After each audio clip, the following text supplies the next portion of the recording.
I mean, this is something that I've maintained, right? If you in what is actually a pretty uncompetitive economy in many respects in the United States, right?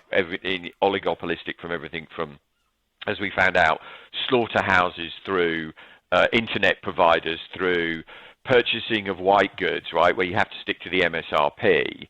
This is actually a bloody uncompetitive economy. And when you give that degree of pricing power and oligopolistic power to the corporate sector, and you push up their costs, but at the same time you give consumers, a big check to enable them to pay that cost. Guess what's going to happen, Roger?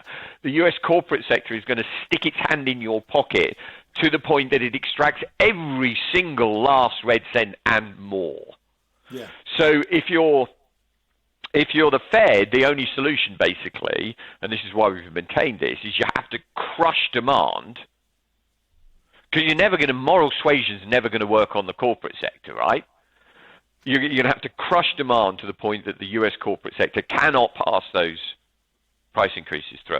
And I think that's was always the intention. What I think is different now, Roger, is the intention, as I said, was never a no landing, right? That sort of soft landing scenario just never made sense to me. The intention always was a recession. In fact, if you look at the Fed's forecast, there was a glaring inconsistency in that. They had this sort of, their SEPs, the published forecast that they put out for the economy, they had this sort of bizarre 1% rise in unemployment, which would then track sideways for 3 years, and yet no recession. I mean, decidedly Goldilocks, right?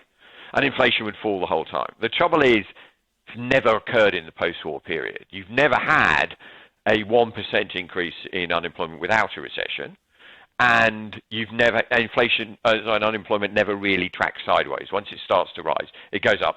So I've always, to be honest, thought that was a bit of BS on their behalf, and as I said, a bit of political expediency